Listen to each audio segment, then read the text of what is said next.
Começa agora. AEDAS no ar. Hora de se informar sobre a reparação dos danos causados pelo rompimento da barragem da Vale em Brumadinho. Aqui é Douglas Kissen e este é um programa da Associação Estadual de Defesa Ambiental e Social de Minas Gerais, a AEDAS, assessoria técnica independente dos atingidos nas regiões 1 e 2 da bacia do Rio Paraupeba e represa de Três Marias. Por aqui, fazemos memória das 272 joias que perderam suas vidas naquele dia 25 de janeiro de 2019 e renovamos nosso desejo de justiça e reparação integral. Esta edição será uma reprise onde vamos relembrar duas entrevistas importantes que tivemos durante o ano de 2024. Essas entrevistas foram ao ar nos programas 132 e 137. E nelas falamos sobre a possível volta dos trens de passageiros na região de Brumadinho e também sobre a saúde no território atingido. Você está ouvindo AEDAS no ar. Quem te acompanha por aqui sou eu, Lucas Jerônimo, e no programa de hoje trazemos um tema que vem ganhando força nos últimos dias: a luta pela volta dos trens de passageiros na região metropolitana de Belo Horizonte e seu entorno. Também vamos falar o que muda para quem já entrou com ações individuais e o acesso a direitos via ação coletiva. Então, fique com a gente. Você está ouvindo AEDAS no ar. Em um estado que já foi marcado pelo transporte ferroviário, o transporte de passageiros em Minas Gerais deixou de ser uma realidade para o povo.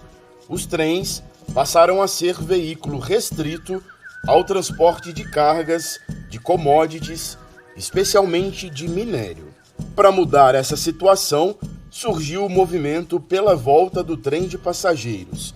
Esse grupo da sociedade civil e especialistas lutam pela restauração do trem de passageiros como um direito de ir e vir para toda a população.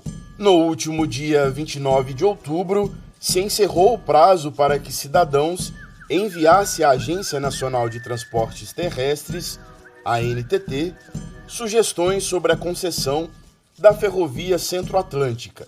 A resposta foi forte. Mobilizações, debates e mensagens em massa expressaram o desejo popular de ver os trens de passageiros de volta aos trilhos. O Maurílio Jardim, morador de Brumadinho, integra o movimento e deixou seu recado pela volta dos trens de passageiros. Direitos, participação popular, reparação de danos. E se eu tenho direito, quero ter isso de volta. Vozes da gente.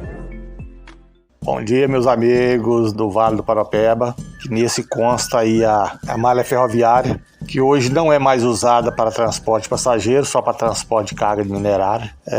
Isso aconteceu, esse desligamento, né, desse transporte de passageiro na década de 90, cujo prejudicou muito, sabe, esse eixo da bacia aqui, a Telefaete, a gente que usava esse meio de transporte, e irem também os pessoal aí da linha férrea acima e irem abaixo, né, que vinha para Brumadinho, para Barreiro de manhã e voltava à tarde. Isso já no final da década de 90, onde foi extinguido esse transporte. O Maurílio também comentou sobre a importância da volta desse meio de transporte. A volta desse transporte vai servir para a gente resgatar, sabe, memórias, resgatar vínculos familiares, que muito não deixam de vir, ou a mesma gente deixa de ir, que hoje o deslocamento, né, a logística ficou muito custosa e perigosa, já que se usa 040 e ela é uma via de transporte terrestre, muito usada para o transporte de carga literária e outros. A gente sabe de inúmeros acidentes. Essa volta do trem eliminaria vários veículos, né, que cortam essa cidade, essa BR, indo para BH, já que o trem é um transporte seguro, desde que tomadas as medidas corretas, e ajudaria muito até no consumo de combustível fóssil, né, porque são milhares de carros que tirariam da BR. E isso deliberando uma boa margem da BR para outros transportes, inclusive de cargas, né? E as empresas de ônibus que perceberão ainda. A concessão da rodovia está nas mãos da empresa VLI, com o término da concessão da Ferrovia Centro-Atlântica previsto para 2026. O movimento pela volta do trem de passageiros quer impedir a renovação automática e pressiona as autoridades municipais e estaduais responsáveis. Na última semana, o Centro de Defesa dos Direitos Humanos de Betim promoveu uma live sobre o tema O Direito de Ir e Vir, o Lugar do Trem Urbano, com a participação de ativistas e especialistas. A ativista Cristina Oliveira, do movimento SOS Vargem das Flores, e professora aposentada de História, que também integra o movimento, mediou a live e falou sobre a iniciativa. O nosso movimento, pela volta do trem de passageiros da região metropolitana é contrário à renovação automática da concessão. E a gente está lutando para impedir que essa concessão seja renovada automaticamente, porque não tem como você premiar um mau prestador de serviço. E, no caso, a VLI, ela deixou muitos buracos no cumprimento do contrato atual. André Tenuta, integrante de entidades de preservação ferroviária, também participou da live e refletiu sobre o impacto das décadas de abandono das ferrovias para passageiros. E no caso da ferrovia, então, tem 30 anos que se consolidou aí um abandono, que você tem. Hoje nós temos gerações de brasileiros que nunca andaram de trem, gerações, que era uma coisa extremamente comum no passado, Você podia pegar um trem em Belo Horizonte, ir para o Rio Grande do Sul, para o Nordeste, se quisesse, e tudo isso acabou, tudo virou lenda. Mas apesar disso aí, tem alguns movimentos que não perderam as esperanças, mesmo da ferrovia no Brasil, no qual ela foi direcionada totalmente para a exportação de commodities, minério, soja, açúcar e alguns outros exportáveis, e ela deixou de servir o brasileiro comum.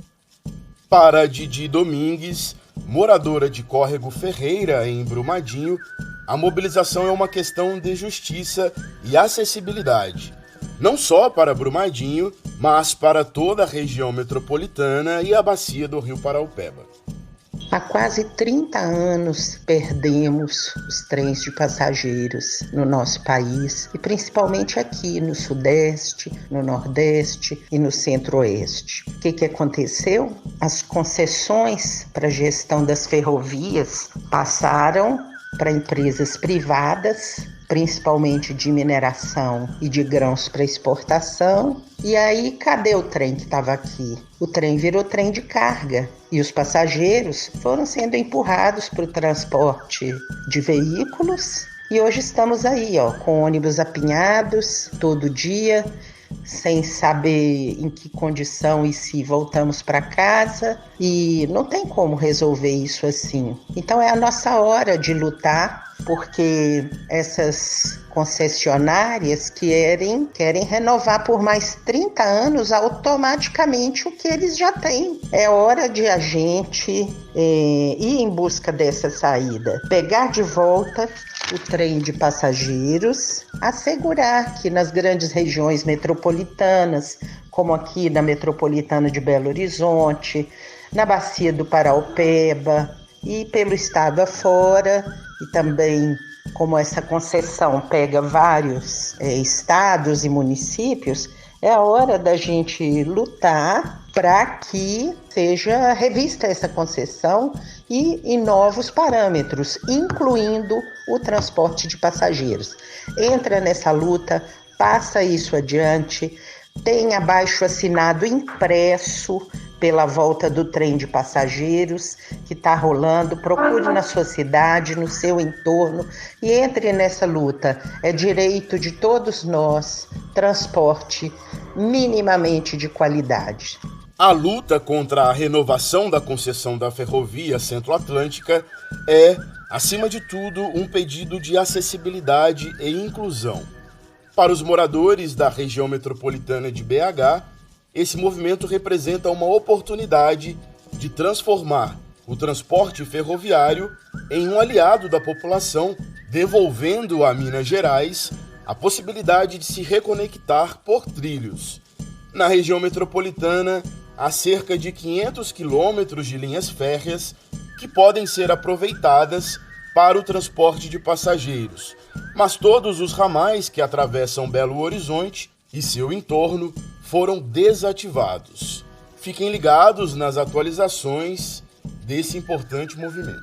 Vamos a um rápido intervalo e na sequência voltamos com a nossa prosa. Estamos apresentando Aedas no Ar. Voltamos a apresentar Aedas no Ar. Voltamos com Aedas no Ar, que hoje traz uma entrevista muito importante com a promotora de justiça da Coordenadoria Regional das Promotorias de Justiça de Defesa da Saúde da Macrorregião Sanitária Centro, a doutora Vanessa Campolina.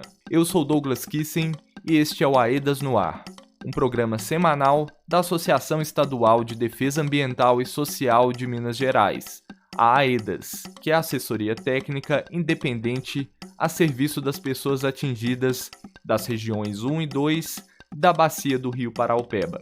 Vanessa Campolina vai comentar sobre o protocolo de assistência à saúde aos casos de exposição a substâncias químicas. A promotora também vai falar como o Ministério Público de Minas Gerais tem atuado pela busca na garantia de direitos em saúde para as pessoas atingidas. Você está ouvindo Aedas no Ar. Bom, agora vamos para a nossa entrevista sobre saúde com a promotora Vanessa Campolina, da Coordenadoria Regional das Promotorias de Justiça de Defesa da Saúde. Promotora, queria começar falando sobre o protocolo de assistência à saúde aos casos de exposição a substâncias químicas decorrentes da atividade minerária no âmbito do SUS. Gostaria que você contasse um pouco como o Ministério Público ajudou a pautar a criação desse protocolo. Logo após o rompimento, o Ministério da Saúde, independente do acordo que foi firmado, ele contratou um estudo para análise da situação de saúde da população de Brumadinho. Então, esse estudo, quem vem conduzindo é a Fiocruz Minas e a Universidade Federal do Rio de Janeiro, contratado pelo Ministério da Saúde. Em 2022, salvo engano, a Fiocruz nos procurou o Ministério Público, porque os primeiros resultados dos estudos estavam saindo e alguns pontos de preocupação foram identificados, né? Assim, os relatórios apontaram, para além de outras condições preocupantes de saúde, uma exposição a metais. Essas pessoas tinham um valor de referência, níveis de metais acima do valor de referência, arsênio, chumbo e outros metais. E um ponto de preocupação que foi colocado pela Fiocruz à época era como a saúde vai responder por esse resultado, né? Assim, como que essas pessoas podem procurar a quem eles precisam procurar, como procurar a APS, se nós tínhamos rede de laboratório suficiente para poder fazer esses exames. Então, nós começamos uma grande movimentação de conversa entre a Secretaria Municipal de Saúde de Brumadinho, a Secretaria de Estado de Saúde, o Ministério da Saúde, a própria Fiocruz, porque foi identificada uma lacuna no sistema de saúde, né? E essa lacuna, ela se apresenta da seguinte forma: se você tem uma situação de intoxicação, o SUS consegue responder por isso, aquela intoxicação imediata. Mas o SUS, ele não está preparado, ele não consegue responder para um monitoramento dessas pessoas expostas. Essa é uma reclamação muito frequente nos territórios. As pessoas que são atingidas e estão em um contexto de insegurança pelo risco de contaminação reclamam que não conseguem ter um acompanhamento de saúde que de fato responda a esses problemas. Agora, promotora, como o protocolo de saúde pode mudar essa realidade no atendimento em saúde nos territórios? Então, este protocolo, que foi publicado a primeira versão, né, no primeiro semestre e agora está partindo para a segunda versão, ele é parte dessas medidas que o Estado precisa cumprir, precisa adotar, para que essas pessoas tenham a resposta adequada do SUS para isso que apareceu. Considerando que nós somos, para além dos 2 rompimentos, nós somos um Estado minerário. Né? Então, essas respostas o Ministério Público vem cobrando, não só do próprio Ministério da Saúde, que inclusive foi o contratante dos estudos, né?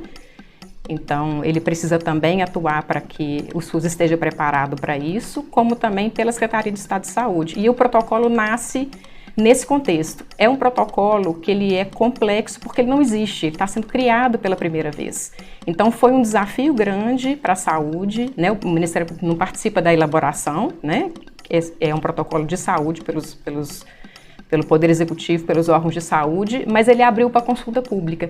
Então, nós também contribuímos para a melhoria, né, desse protocolo e agora vai sair uma segunda versão desse protocolo também, já acolhendo tudo que foi recebido pela consulta pública, as contribuições que chegaram. Então, essa que foi a nossa participação nesse protocolo. E promotora, como o fortalecimento do SUS pode contribuir para a qualidade de vida das pessoas em territórios atingidos? Se você me permite só colocar um pouco mais a proposta da política, porque eu acho que ela reflete um pouco essa necessidade de como os territórios precisam responder. Né? O fortalecimento do SUS, por mais que seja um rompimento de barragem, por mais que você tenha a responsabilidade pelo crime, pelo desastre, a resposta em saúde, ela é feita dentro do SUS. Né? É o SUS que vai precisar atender aquelas pessoas, se fortalecer para conseguir absorver toda essa demanda que veio dos rompimentos de barragem. E nós percebemos que as necessidades em saúde são muitas e são algumas específicas dessas pessoas atingidas. Então nós levamos para debate público, levamos primeiro para a Assembleia Legislativa, fizemos, salvo engano, 2 ou 3 audiências públicas. Depois esse debate também foi parar no Conselho Estadual de Saúde. E por que pensar em termos de política? Porque você não precisa de um SUS paralelo para as pessoas atingidas, mas você precisa desse olhar específico. Então, por exemplo, se a minha atenção primária do território, ela precisa estar preparada para receber aquela pessoa. Eu preciso saber se eu preciso de uma rede de laboratório específica, ou de um centro de referência específico, ou uma vigilância em saúde ambiental muito fortalecida para conseguir amparar esses territórios atingidos. Então, isso tudo ele entra dentro do guarda-chuva da política. E se você transforma em política, vira uma política de Estado, com responsabilidades, atribuição de cada ente estabelecida, ela precisa de recurso para poder girar, né? Então você tem um olhar específico, porque, por exemplo, se vamos supor que nós 2 somos atingidos, você procura o SUS com uma dermatite, que nós escutamos muito, né, este problema, eu procuro o SUS por outros motivos, talvez um neurológico, por exemplo. O SUS ele vai te atender. Ele tem resposta para isso tudo, mas não tem nada que nos conecta. Nem com o território atingido, nem que nós somos pessoas atingidas ou que moramos naquele território. O SUS não tem nem os sistemas do SUS não estão preparados nem para receber esses dados, nem para receber esses dados e depois orientar a formulação da política. Então, nós entendemos que essa política ela é uma resposta positiva e o que a gente propõe nela reflete muito o que o território precisa de fortalecer. Vou dar alguns exemplos, assim, criar estratégias para monitorar essa população que está exposta, facilitar o acesso dessa população ao SUS, fortalecer, por exemplo, medidas de promoção à saúde, de prevenção à saúde, fortalecer as vigilâncias em saúde, né, atenção especializada desses territórios, saúde mental, que é um ponto importantíssimo em todo o território. Então, esse olhar específico ele pode entrar dentro da política e é dessa forma que os territórios conseguem se fortalecer, garantindo, é claro, recursos financeiros para que o SUS possa ter todas essas respostas suficientes. Chegamos ao fim de mais um Aedas no Ar. Agradecemos a vocês, ouvintes, por toda a companhia durante o ano de 2024. Seguiremos nossa luta por justiça e reparação integral no ano de 2025. A Aedas deseja a todos um feliz ano novo e na próxima semana voltamos com mais informações e falando também sobre a agenda de mobilizações para o mês de janeiro, quando se completam 6 anos do rompimento em Brumadinho. Um grande abraço e até mais! Este programa é produzido com os recursos provenientes do Acordo de Reparação. Honramos a memória das 272 joias ceifadas no rompimento da barragem da Vale em Brumadinho. A coordenação da equipe de comunicação é de Elaine Bezerra, sob a gerência de Diva Braga, gerente geral de participação informada do projeto Aedas Paraopeba.